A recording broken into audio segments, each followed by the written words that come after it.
You are mute. Yeah. I'm sorry.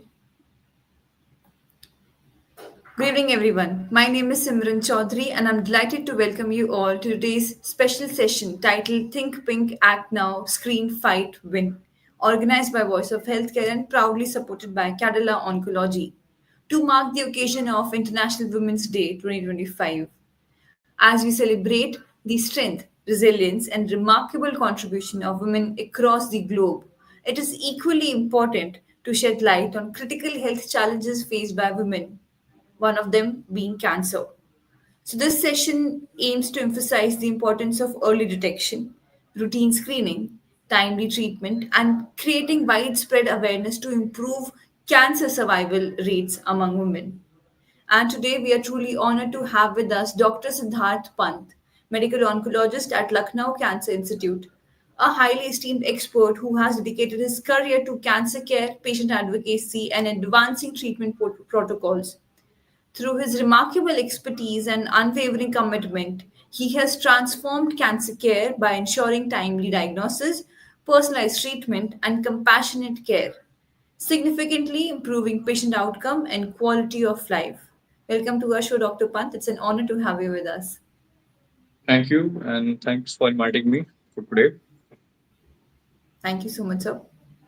So, in today's session, we will discuss early detection, breaking screening barriers, advancements in cancer care, and how women can take charge of their health. So, our goal is to inspire awareness, encourage regular checkups, and reduce the fear of cancer. So, without any delay, I would like to start with our conversation with, so why is early detection so critical in improving cancer survival rates? And if you can share a real life example where early diagnosis have made a significant difference, which you have witnessed. So, cancer early detection is very important because breast cancer nowadays is a curable cancer, and a lot of people know about this disease. So, if we should always propagate that screening should be done for all the patients, because if we had diagnosed a patient with an early stage cancer, then she is 95% curable. Also, it helps in preserving the quality of life. You see, a lot of women will like to have to conserve their breast. So it's important that if the patient has an early stage disease, we are able to conserve her breast and give a better cosmetic life, a better quality of life, and in the meantime also improve her survival. So definitely early detection is important, and it also, in my OPD, when I see a patient with early detection of cancer, usually they are those people who have learned about this disease through various programs or through very online channels, from any YouTube channels, from channels like you are doing, and therefore they are aware of about their body. So sometimes a patient comes to my OPD and says that she found a discharge, she found a lump, even though in 6 out of 10 times that is not a cancer, but still it's very good to see that they are actually aware and they are coming out to the doctor to ask whether it is something to worry about or not. So definitely it is important. So we know that women does not come up willingly for the screening and for the diagnosis process, but we know how important it is, like we just talked about. So what do you think is the biggest barrier preventing women from undergoing regular screenings like mammograms, pap smear, or genetic testing? And how can we break this barrier, especially in rural areas and underserved communities where the education and awareness is much lower as compared to the urban areas? So you see, screening breast cancer screening is very much prevalent in Western countries. In Yeah. India, efforts have been made for all the women to undergo breast screening.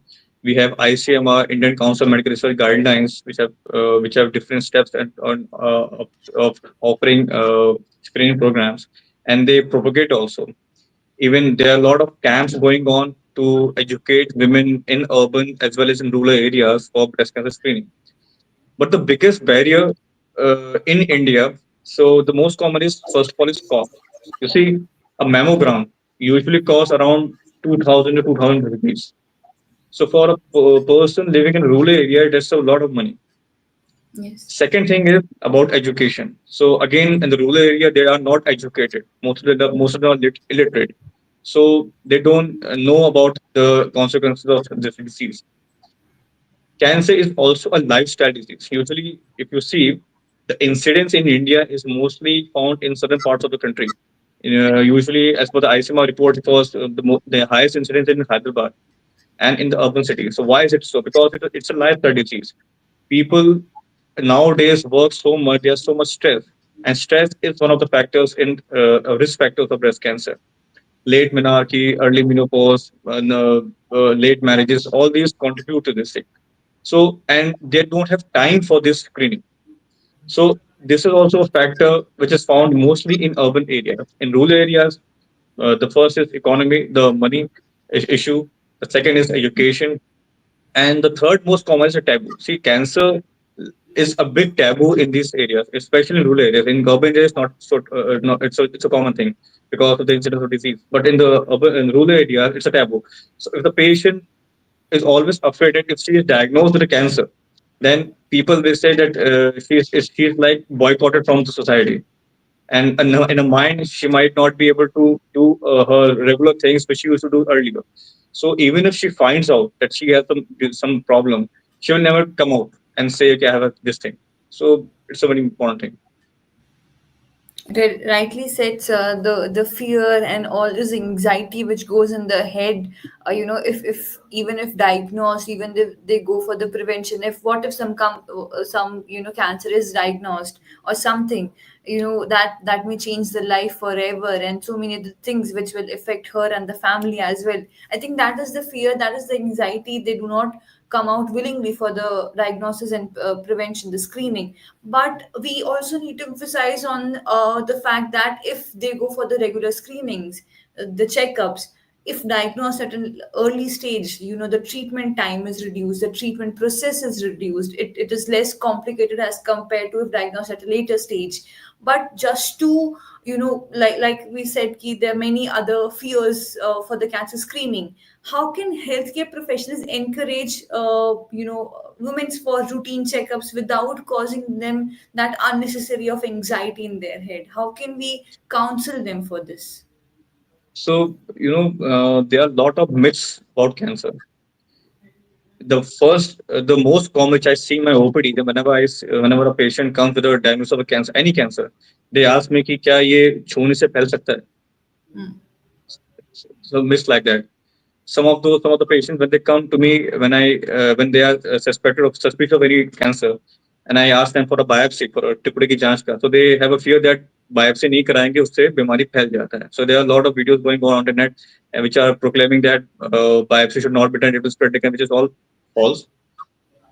Then so myths like this, we have to educate them that these are all myths, and we have to give them the right information.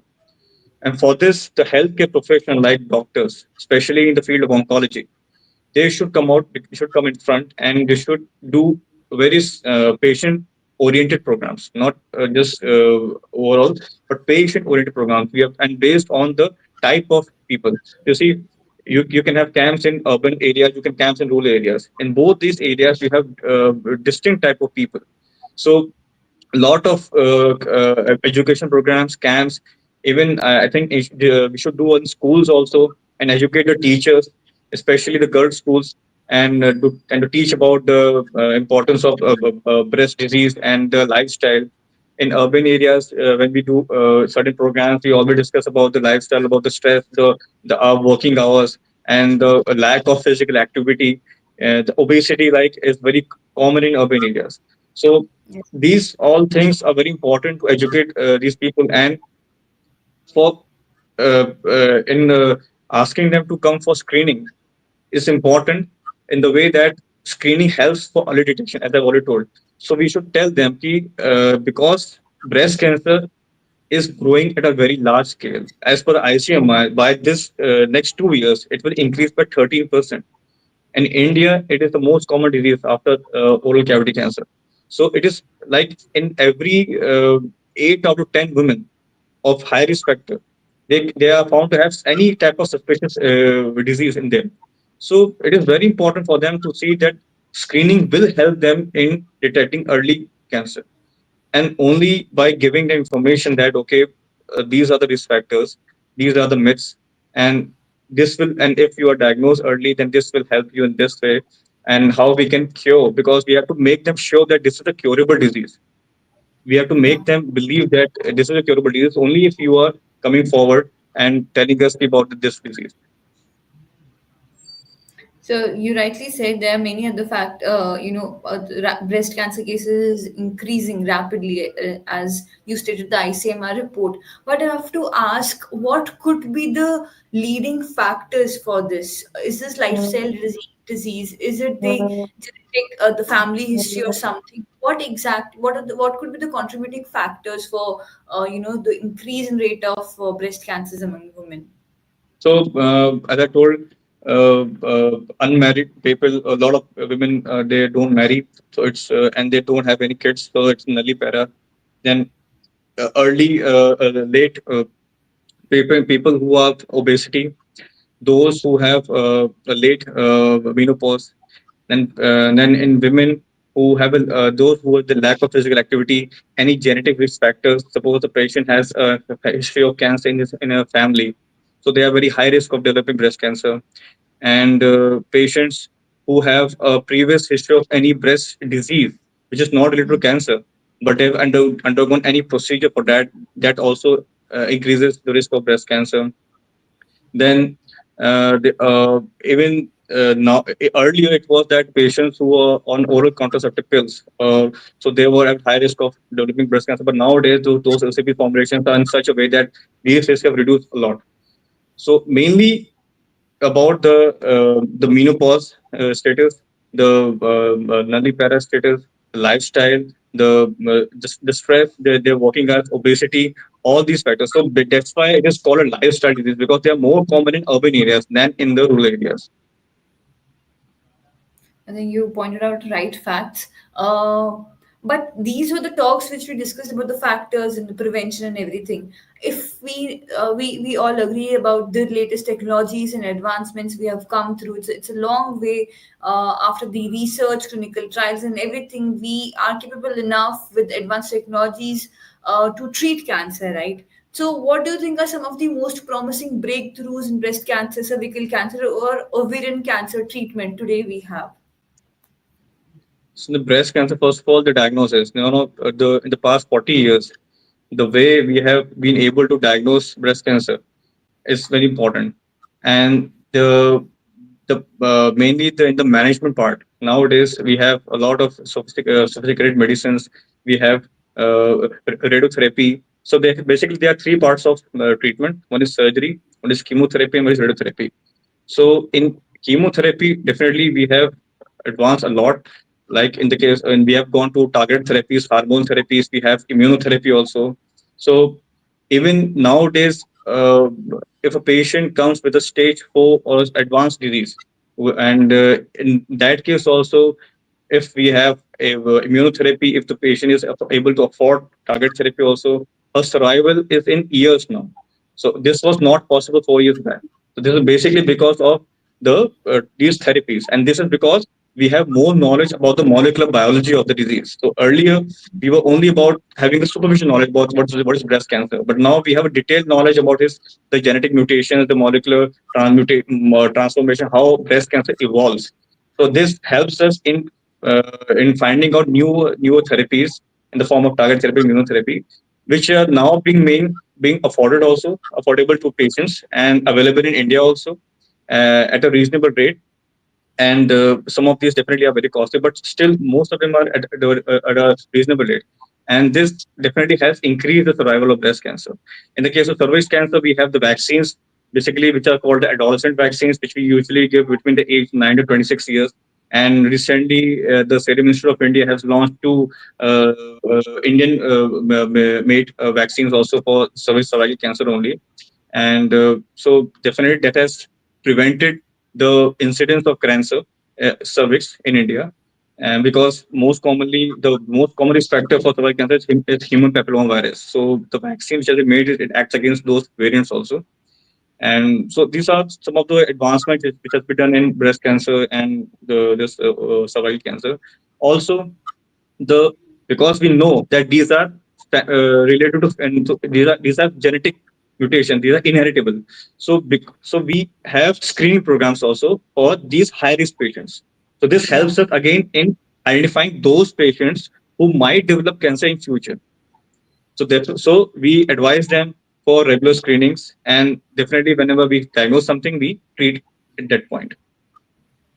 So how do you classify that these are the patients who have come for the screening is eligible for the genetic testing and these do not require, or do Yeah. you make them go through a process or something? No, so the risk factors which identify patients who are at risk of developing breast cancer, and there are patients who have average risk. Average means those who are in the general public, who have no history of any previous, like in any family history, who have no any past history of any radiotherapy received for any treatment when they were a child.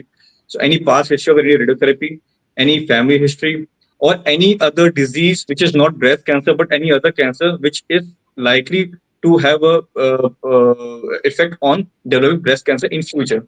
So these all factors usually define us those who have at high risk of breast cancer, those who have average risk, and therefore the guidelines also are modified in that way. So if a patient has is a at high risk of developing breast cancer, usually we ask them for screening as early as 30 years or 25 years of age.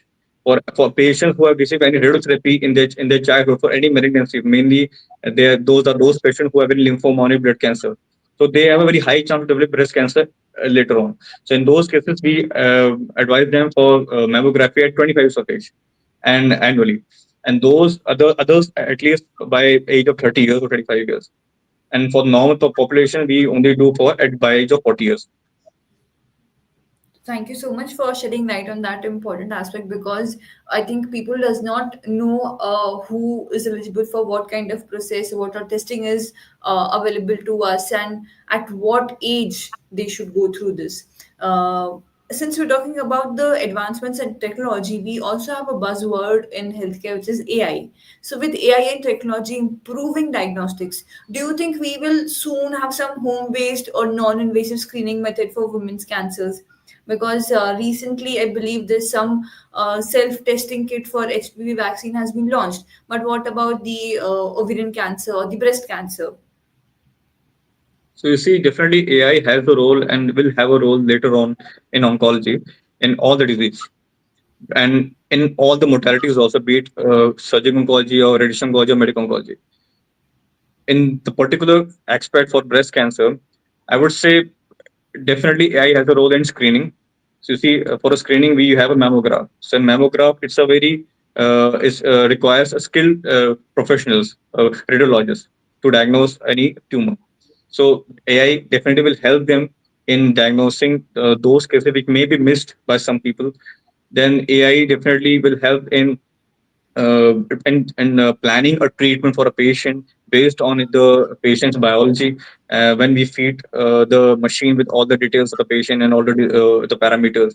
So AI definitely has a role, but it's long way because we have to first train AI and then it will get trained. So Yeah. in that for that case, this will need time. So it's a machine learning basically. AI will come, not now, but it will come definitely. Yes, I believe so. It is somewhere have come to in the diagnosis or some kind of process, but yeah, it will also come into other aspects of healthcare But I think also. AI should only be used only to aid, not to just define or to make decisions. It should only aid the physicians. The final decision has to be taken by the doctors. Very rightly said, sir. Very rightly said. Because that needs a human understanding, and Yeah. that human touch cannot be replaced there. So yes. So there's this another aspect of treatment that is personalized medicine, which we know, right? So personalized medicine help tailor-made treatments for individual patients. So are these options accessible to average patients in India? Or doctors have to define a certain way only we can treat work with personalized medicine with these cancer traits only or something like that. Yeah. So as I told previously also, So when we know that there are certain mutations like BRCA mutations for namesake. So these patients who have a BRCA mutation, so now we have targeted therapies which we can give to patients even in those patients who have not metastatic disease. So these are called target therapies, and there are a lot of target therapies in breast cancer, ovarian cancer, which are usually affordable now in India, as in the recent past years. And we also have hormonal therapy also for patients of breast cancer based on the hormonal receptor status. So we always check these status before planning a treatment, and then we decide, okay, this patient has to undergo chemotherapy along with hormone therapy, and later on patient will continue hormone therapy. And even in the patients who have a advanced stage disease, in those cases we have immunotherapy options nowadays available, and which is also accessible to a lot of patients who can get the benefit of this therapy.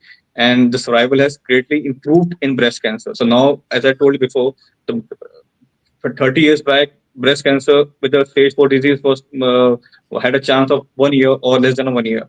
Nowadays, the patient can afford immunotherapy or any target therapy, and for a stage 4 disease, the patient can survive also for 3 years, 4 years also. So it's a huge achievement in the field of oncology, especially in breast cancer and other disease as well. But we hormonal therapy, target therapy, which is used commonly in breast cancer by across the nation, is affordable, and government is also trying to bring it in Ayushman Bharat also, and other Prime Minister Relief Fund also, so that it can be available to all the patients. Definitely, so government is putting their best so that they can make the cancer treatment more affordable and accessible because of they've launched the tax free pharma medicines, which is helping in treating the cancer treatment and everything. And they have planned to launch, I guess, 1,000 2,000. I'm not sure about the data. The cancer care centers also. So I think government is trying their best. Healthcare workers are trying their best to treat their patients to make the treatment more easy, and which works for them with this new technologies and advancements we have. But if I have to ask you, how has the approach for treating women's cancer evolved over the past decade? And what are some of the biggest changes you have witnessed in the treatment protocols by yourself? So, in when we talk about women cancer, so see, basically we talk about the cervical cancer and breast cancer because they are the most common cancers found in India among the top five.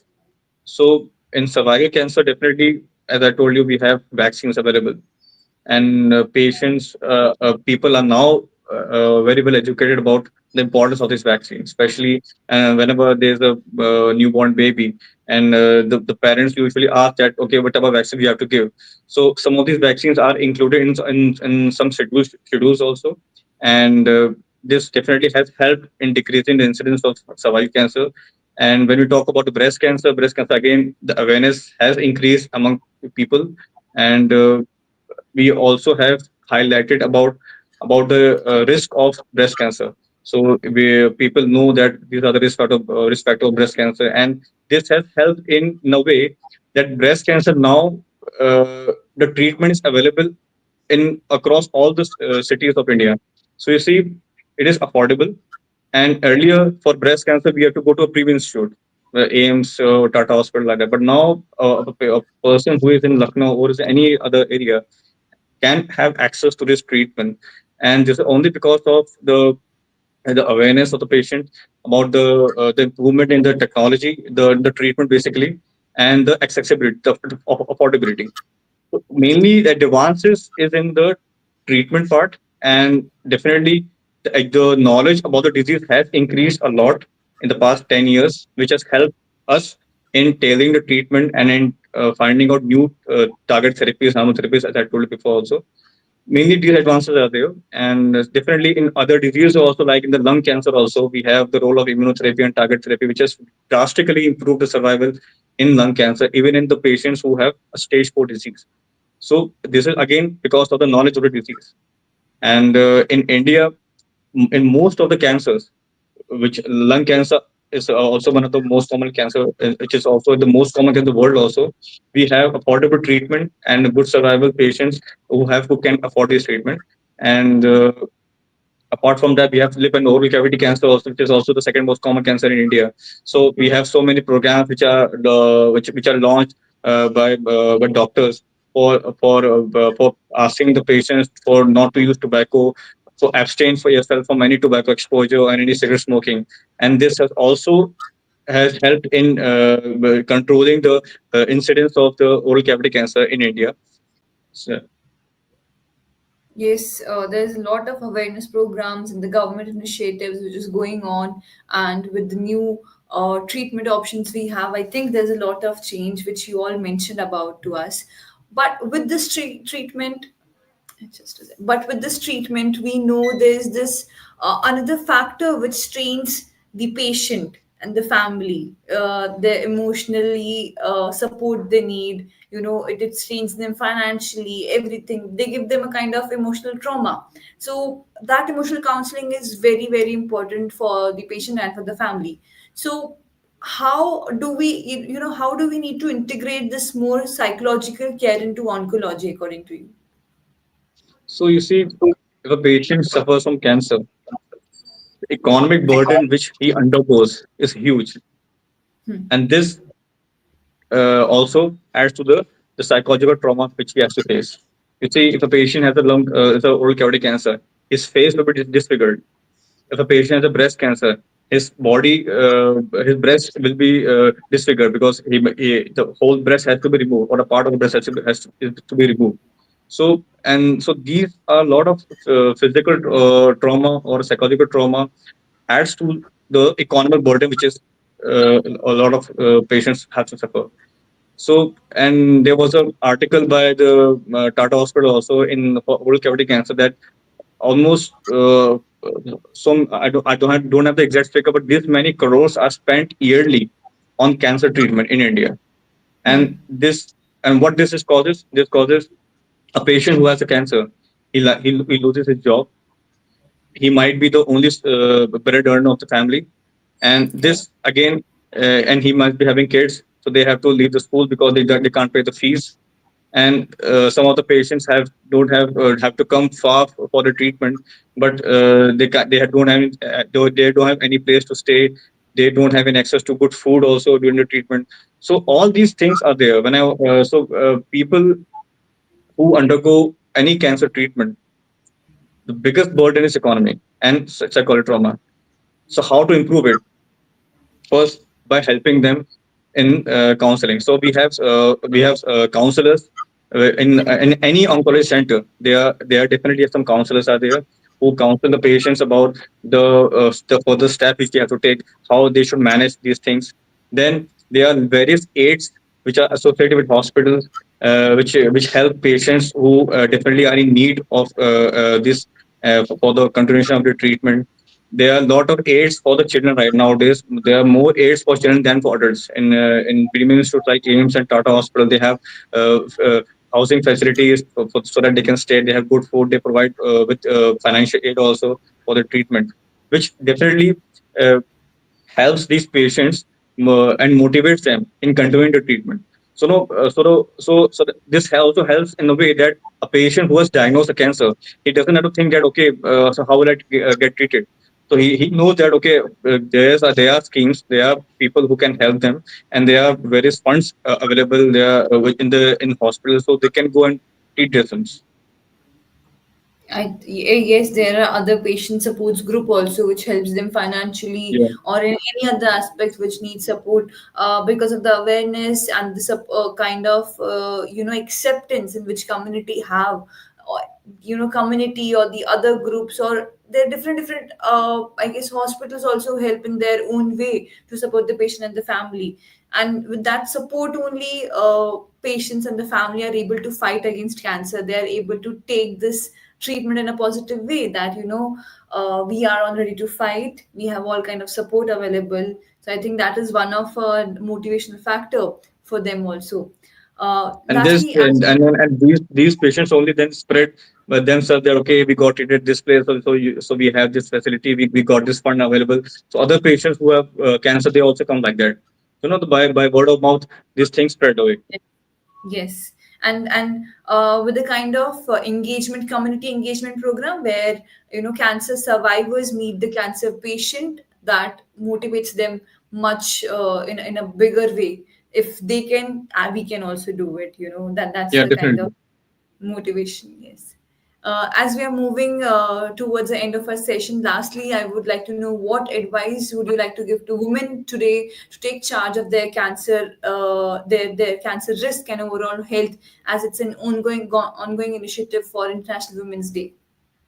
So I would just request all the women that they should uh, come forward. They should lead a healthy lifestyle.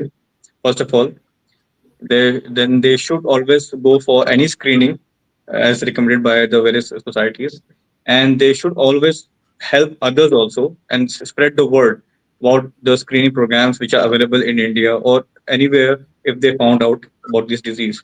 So this way, they can by word of mouth they can spread all this information, and more and more people can come for screening programs for disease. And this I would also request all the people to encourage and help people who are in need for any cancer treatment.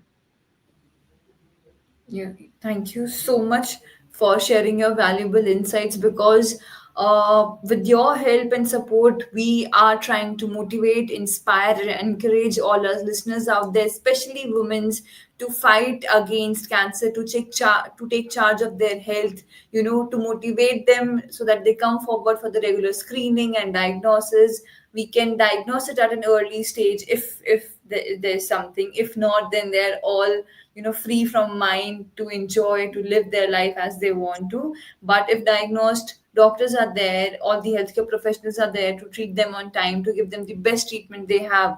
So thank you so much for sharing your valuable insights. It means a lot to educate our audience and public on this special occasion. Thank you. Thank you so much.